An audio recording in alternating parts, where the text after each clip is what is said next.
Assalamualaikum warahmatullahi wabarakatuh. Untuk hari ini saya melakukan pengenalan dulu ya dengan SPSS, karena nanti selama perkuliahan kita akan menggunakan software ini sebagai alat untuk mengolah data. Pertama-tama kita cari dulu di desktop. Ya, kalau di saya di sini sebelah sini ada SPSS versi 21. Mungkin kalian nanti bisa minta ke bagian Puskom, itu adanya yang software versi 20.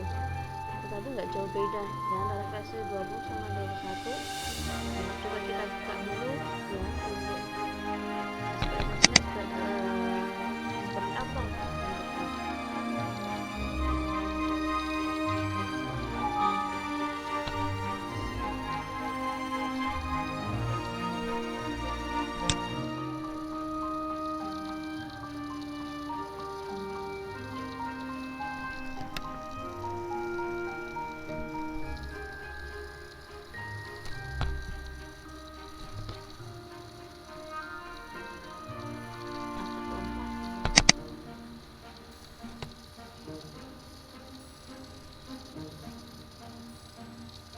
Pertama kali kita ngeklik, dia akan muncul layar seperti ini. Di situ ada namanya IBM SPSS versi berapa. Kebetulan kalau punya saya itu versi yang 21.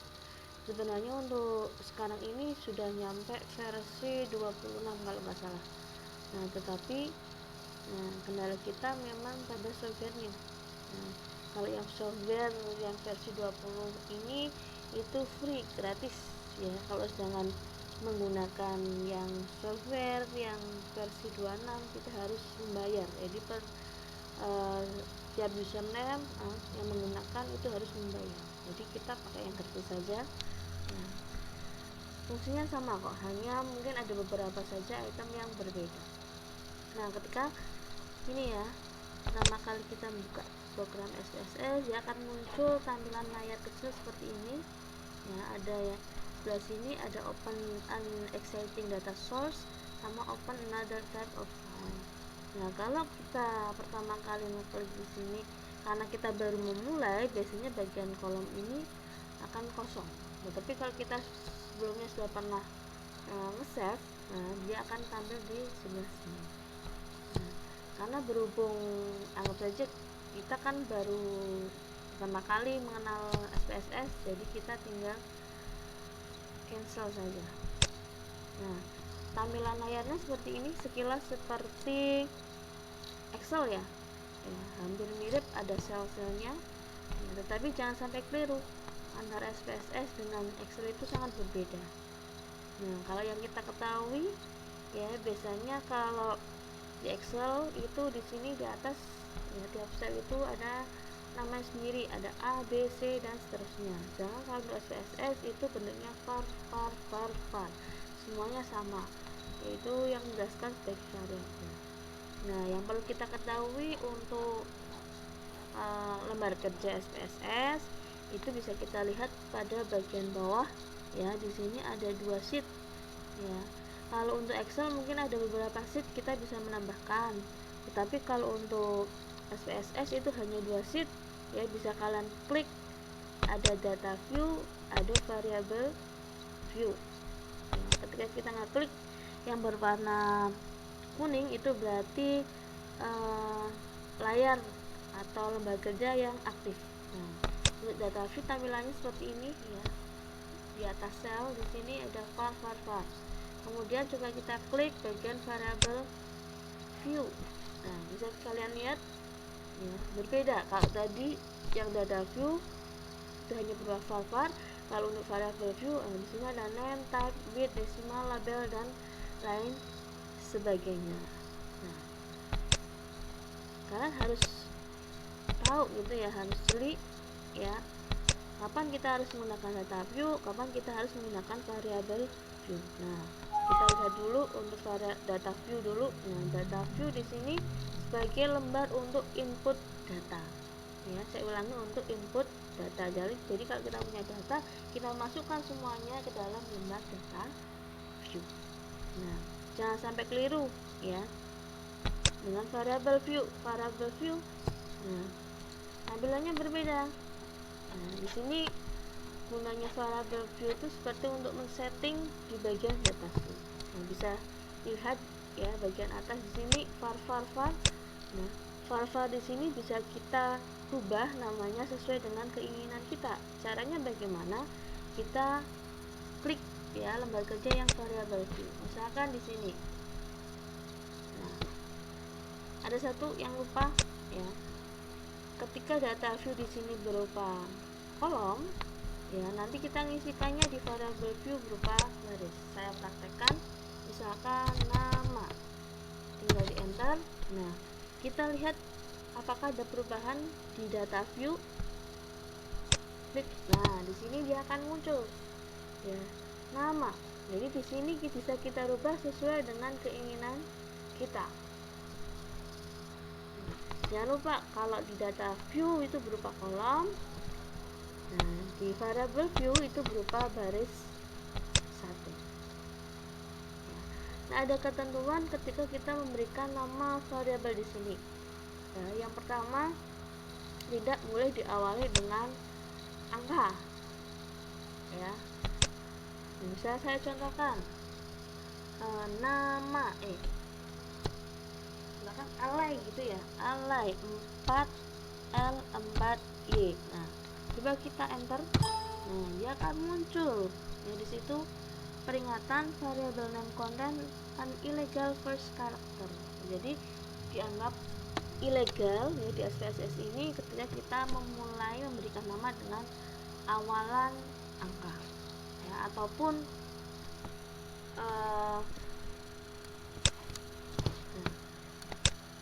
jadi di sini tadi ya kalau diawali dengan angka tidak boleh. Kemudian yang kedua, jika kita di sini ada dua kata, misalkan jenis kelamin, ada dua kata jenis kelamin. Nah, saya coba spasi gitu ya, saya enter. Nah, dia juga termasuk illegal karakter. Jadi spasi itu dianggap ilegal. Ya, jadi caranya bagaimana kalau ada dua kata di sini? Nah, tinggal kita menghubungkan dengan underscore. Misalkan jenis underscore kelamin. Kita enter. Nah, dia bisa dideteksi oleh SPSS. Misalkan mau tiga kata, indeks prestasi kumulatif. Itu bisa juga ya, yang penting di sini ada tanda penghubung. Yang terdeteksi hanya underscore. Kalau ada titik, koma itu dia juga dianggap ilegal karakter. Nah, kita lihat lagi coba di data. Nah, tadi kita memberikan ini namanya jenis kelamin. Dia akan tampil di bagian atas yang di var ini variabel. Nah, terus ada lagi satu lagi ya, ketika kita memberikan nama di sini tidak boleh sama, memberikan nama variabel tidak boleh sama, meskipun nanti kita rubah ya besar kecil atau huruf abjad, misalkan N besar, A kecil, N besar, A kecil. Nah, kita enter. Nah, this variable name duplicate an existing variable name, ya dianggap menduplikasi ya, karena di situ nama itu kontennya ya tetap nama meskipun kita menggunakan huruf besar kecil. Nah, jadi tidak bisa kalau ada dua nama variabel yang sama. Kemudian ya berarti saya jelaskan satu persatu tadi nama, kemudian type.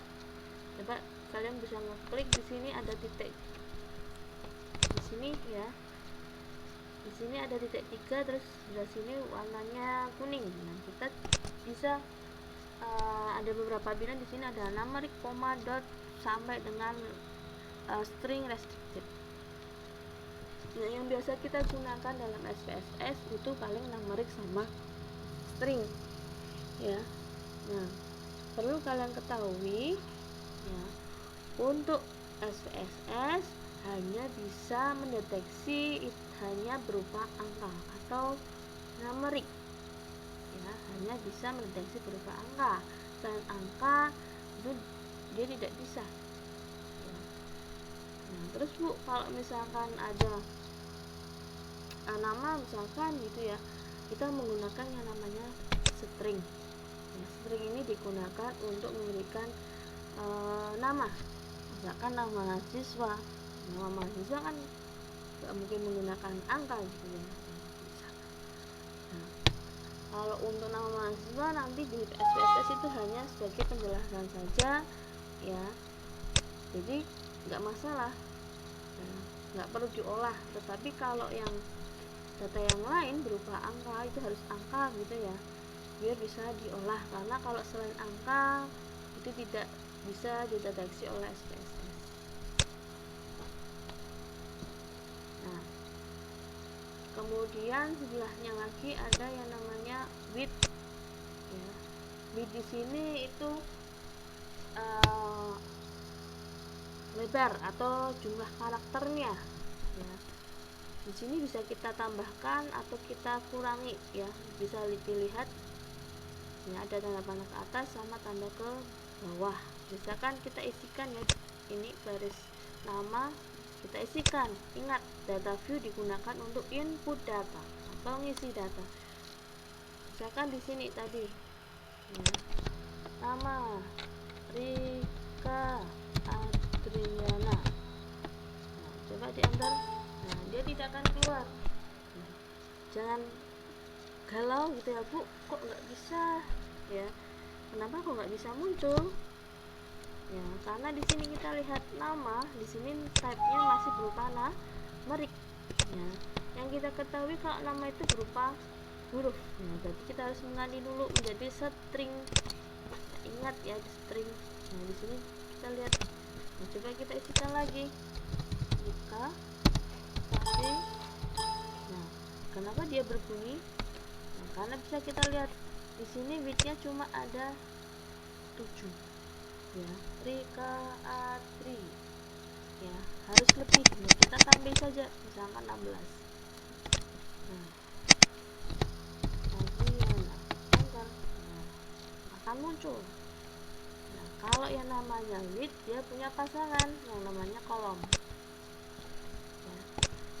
Nah, kolom, kenapa pasangan width dengan kolom? Karena kalau kita memperpanjang atau memperbanyak jumlah karakter ya, misalkan nama tidak diimbangi dengan lebarnya kolom, dia akan kepotong ya. Jadi ketika widthnya 16, kita samakan saja ya, jadi 16. Ini akan terlihat semua.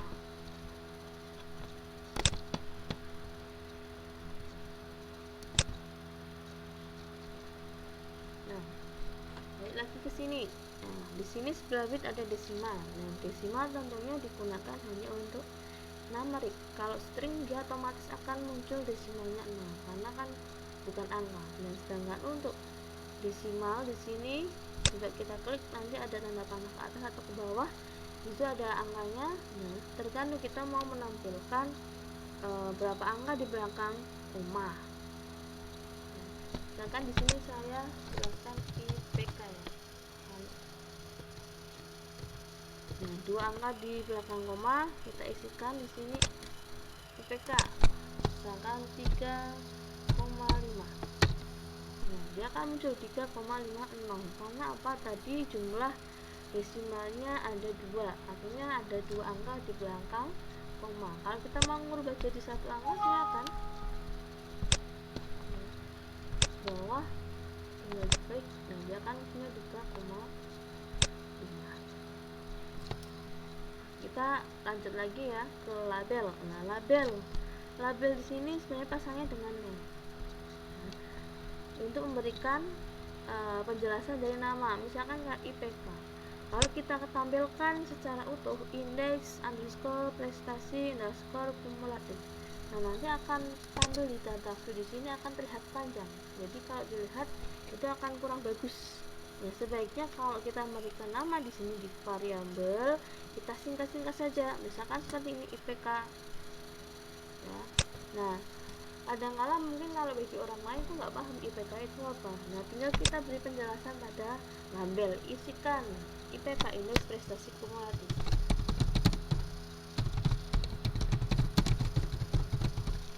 Nah, boleh di spasi di sini ya. Bedanya tadi kalau di name itu nggak boleh spasi, kalau di label boleh spasi. Nah, kita coba lihat ada perubahankah.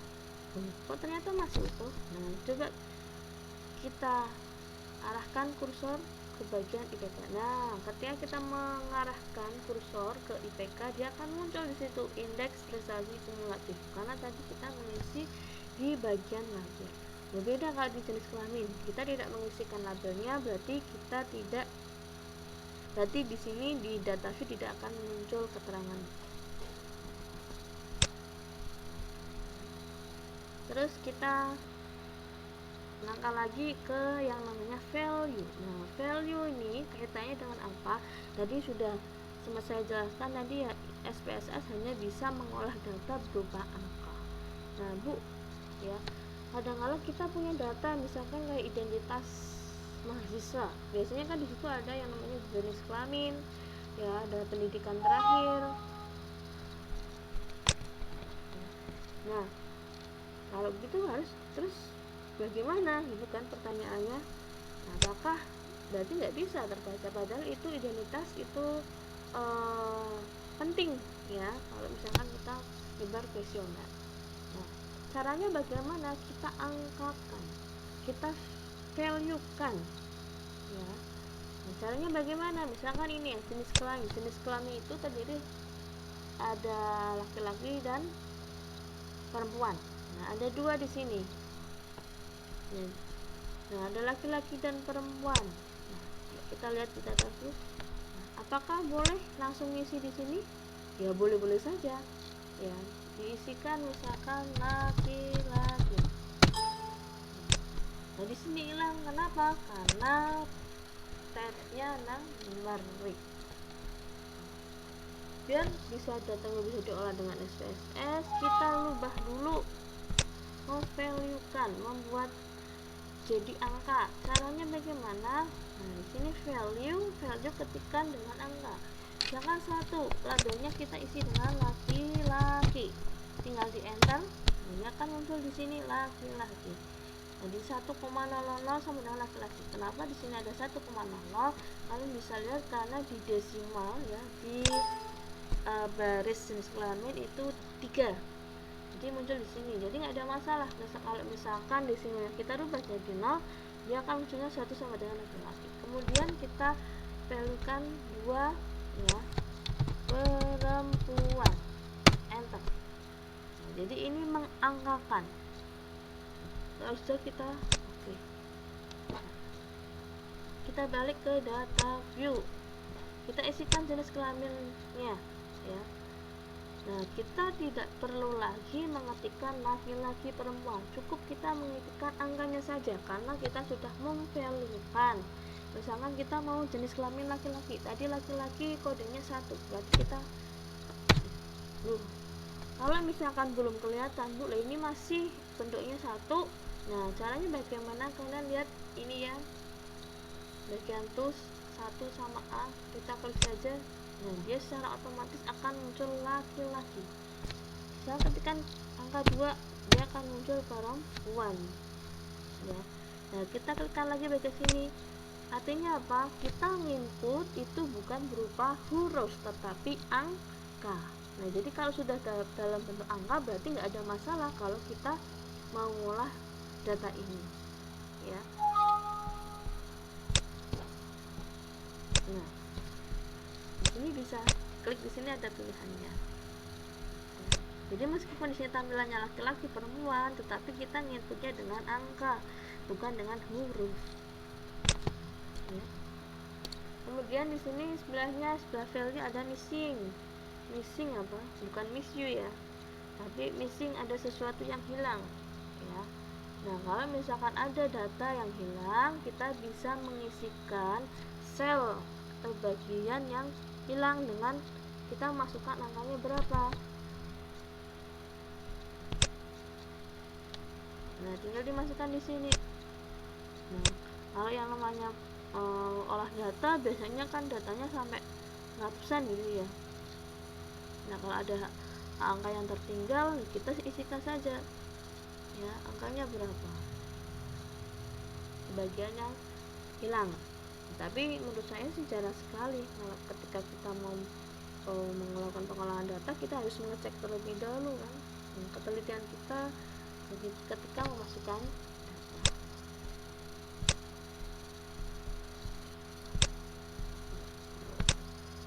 Kemudian kolom tadi sudah align. Nah, align tinggal digunakan untuk rata kiri, rata tengah, rata kanan. Ya, fungsinya hanya menampilkan di database saja. Misalkan saya contohkan di sini jenis kelamin rata kanan ya. Kita mau merubah ya untuk jenis kelamin, berarti di baris kedua center misalkan. Nah, dia akan terlihat bentuknya center. Kemudian ada measure. Measure itu pengukurannya. Dan kita gunakan nominal saja ya, karena yang bisa terdeteksi ada maaf untuk angka itu kita menggunakan scale. Kemudian ada roll, karena ini belum berupa input ya, biarkan saja berupa input ya. Kurang lebih itu ya yang bisa saya sampaikan untuk pengenalan ya.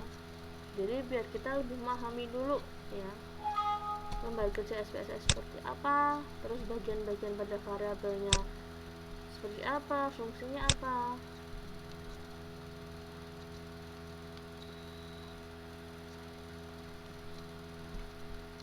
Ada satu lagi kelupaan ya, di sini ada tools, banyak tools di sini ya, yang nanti yang akan sering kita pakai yaitu transform sama analyze.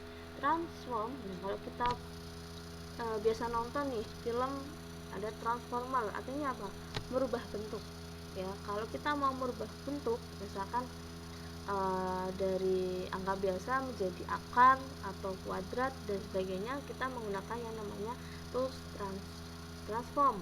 Nah, transform bentuknya seperti ini, transform compute. Jadi fungsinya seperti kalkulator, bisa kalian lihat di sini ya.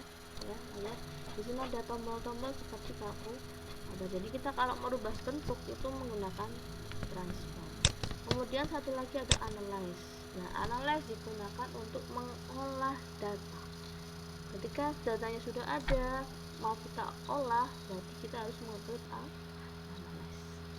Ya. Saya rasa cukup ya. Kalau untuk ini untuk nge-save itu seperti biasa. Nah, tinggal kita save. Itu saja yang sekiranya bisa saya sampaikan ya, bisa kalian pelajari di rumah. Jangan lupa untuk aplikasinya nanti bisa minta ke bagian Puskom ya, kan harus diinstal dulu. Kalau nggak diinstal kita nggak bisa ya mempraktekkan ya. Yang namanya praktikum berarti kan kita harus bisa mempraktekkan. Itu saja, sekian dari saya ya. Terima kasih atas perhatian kalian.